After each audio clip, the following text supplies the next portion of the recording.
দর্শক, ফরিদপুর থেকে এইমাত্র যে খবরটি এসেছে সেটি অত্যন্ত হৃদয় বিদারক একটা ঘটনা, একটি ছোট দুর্ঘটনা। আর সেই দুর্ঘটনা দেখতে জড়ো হওয়া কিছু মানুষজন, আর কয়েক মিনিটের মধ্যে সেই জায়গা পরিণত হলো মৃত্যুকূপে।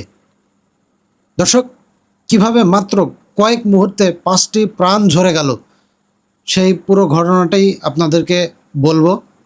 দর্শক, শনিবার অর্থাৎ আজ প্রায় সন্ধ্যা 7টার দিকে, মাত্র 1 ঘন্টা মতো আগে, ফরিদপুরের ভাঙা উপজেলার সুয়াদি এলাকায় ঢাকা ভাঙা খুলনা যে এক্সপ্রেসওয়ে, এই এক্সপ্রেসওয়েতে এই মর্মান্তিক যে দুর্ঘটনা, এই দুর্ঘটনাটি ঘটে। ঘটনা শুরু হয় একটি ডিম বোঝাই পিকআপ উল্টে যাওয়ার মাধ্যমে।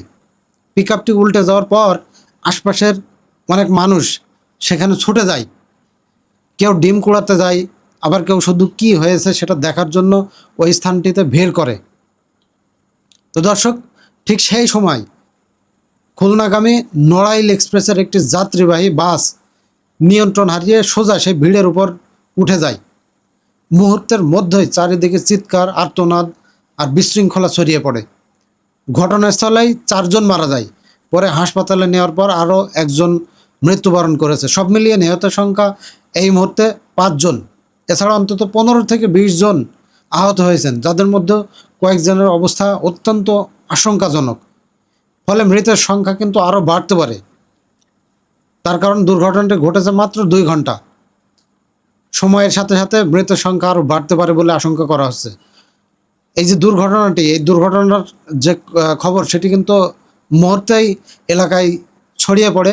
আর এই দুর্ঘটনার খবর ছড়িয়ে পড়ার সাথে সাথে ওই এলাকাতে তীব্র উত্তেজনা সৃষ্টি হয়।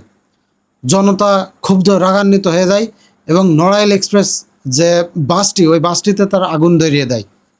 এর ফলে এক্সপ্রেসওয়ের 2 পাশে শত শত যানবাহন আটকা পড়ে যায় এবং দীর্ঘ যানজটের সৃষ্টি হয়। পরে পুলিশ ঘটনাস্থলে পৌঁছে পরিস্থিতি নিয়ন্ত্রণে আনে। ভাঙা হাইওয়ে থানার ওসি মোহাম্মদ হেলাল উদ্দিন তিনি জানিয়েছেন, নিহতদের পরিচয় শনাক্তের চেষ্টা চলছে। একই সঙ্গে বাসটির রেজিস্ট্রেশন এবং দুর্ঘটনার সঠিক কারণ কি হতে পারে সেটা তদন্ত চলছে। দর্শক, এই ঘটনাটি আবারও আমাদের সামনে একটি গুরুত্বপূর্ণ প্রশ্ন তুলে ধরেছে। মহাসড়কে কোনো দুর্ঘটনা ঘটলেই কেন অসংখ্য মানুষ কৌতূহলবশত সেখানে ভিড় করেন?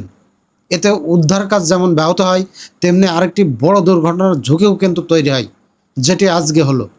বিশেষজ্ঞরা দীর্ঘদিন ধরে বলে আসছেন, দুর্ঘটনাস্থলে অপ্রয়োজনীয় ভিড় না করে নিরাপদ দূরত্বে থাকা এবং উদ্ধারকারী যারা কাজ করে, উদ্ধারকারী সংস্থাকে কাজ করার সুযোগ করে দেওয়াই সবচাইতে বুদ্ধিমানের কাজ। দর্শক, শেষ পর্যন্ত বলা যায়, কয়েকটি ডিম কোড়ানো কিংবা কৌতূহল মেটাতে গিয়ে 5টি পরিবার আজ তাদের প্রিয় মানুষকে হারিয়েছে। এমন মর্মান্তিক ঘটনা যেন আর কখনো না ঘটে, সেই সচেতনতা আমাদের মধ্যে যেন গড়ে ওঠে, এই প্রত্যাশা রেখে ভিডিওটি শেষ করছি। দর্শক, সকলে ভালো থাকুন। দেখা হচ্ছে পরবর্তী কোনো ভিডিওতে।